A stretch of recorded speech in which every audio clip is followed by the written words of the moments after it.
Hi everyone. In our further food for thought, I want to encourage us to consider a few extra things from these verses in Philippians 2:19 to 30. First of all, I want to encourage you to read the verses again. If you're meeting and gathering with as a life group, read them again. And as you do that, see what stands out for you. What in particular do you sense the Holy Spirit saying to you personally? And then maybe you'd like to see what you can recall from my talk on the Sunday live stream about these verses. Hopefully, there'll be a few things that you can remember. I wonder what in particular stands out to you in the example of Timothy and Epaphroditus. Secondly, I want to encourage you to pick up on this father and son picture of Paul and Timothy. Paul describes it like that. He describes on a few occasions his relationship with Timothy as being like a father and like a son. Timothy was like a son to him. And if you read Acts 16, you will see the start of this discipleship relationship between them. Paul meets him in Lystra. Timothy is probably a teenager at that point, and the believers there speak well of him. It doesn't just look good to Paul when he's traveling through. Actually, those that see his life day by day, week by week, month by month, and year by year have seen something in him that caused them to speak highly of Timothy to Paul. And Paul obviously sees something in him. He sees the potential. I guess maybe I would think first and foremost he sees the heart. And there's something that he touches in Timothy that he sees could grow and sort of be developed. And so he invites him to travel with him. And if you read most of the accounts in Acts of the journeys that Timothy was on with Paul, he's actually not that prominent in them.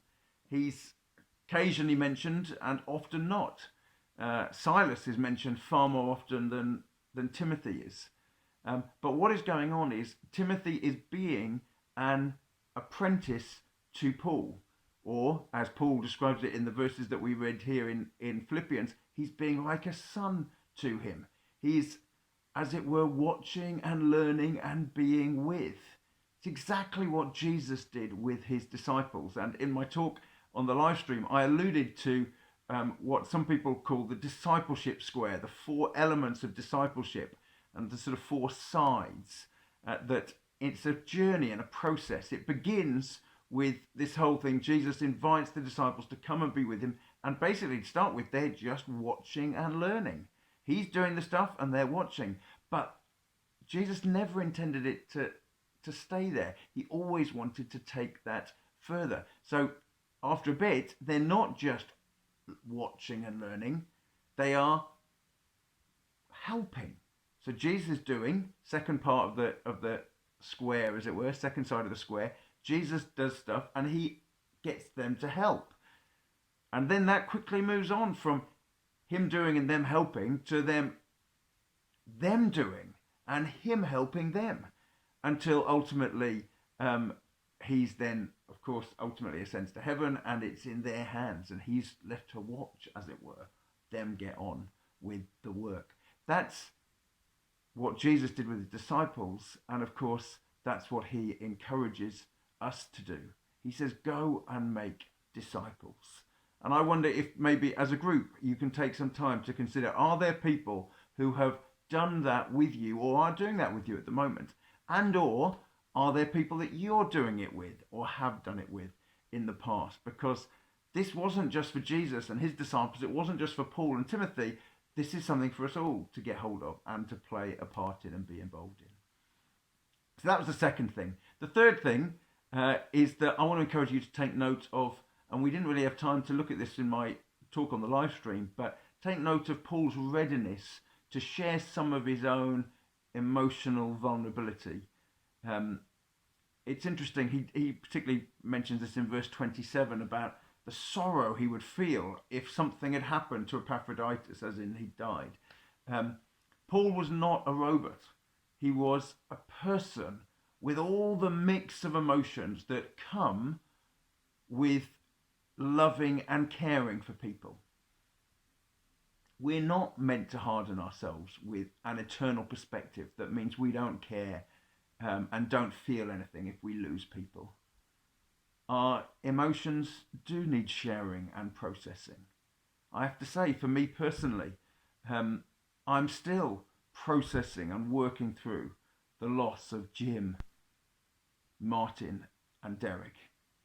And that will go on for some time. And for those that were even closer to them, that will be a longer journey. I am still over 2 years on, and it's just over 2 years since my mum suddenly had a heart attack and died. I'm still find myself feeling the emotion of that and occasionally just being caught up with that and suddenly feeling very emotional about my mum not being around and losing her. Um, I have to say also, I feel the emotion sometimes of people that have left our Life Church family. Um, and I'm not a robot, and you're not a robot. We're people. And as we invest into relationships, we feel it when something changes. And that's not a bad thing. It's not a bad thing to acknowledge. It's not a bad thing to be aware of. And it is an important thing to be able to process and work through. And maybe that's something you might want to talk out a little bit as a life group. Are there people that you're particularly feeling the loss of? And are there emotions and stuff that you're processing at the moment? And finally, just like Paul mentions Timothy and Epaphroditus, I wonder if you might like to take a little bit of time to think about who are the people that remind you of Jesus and inspire you to live like him, and why? Why do they do that? Why have they done that? I trust that as you talk and discuss and pray together as a life group, you will sharpen one another and have greater revelation into his word. God bless.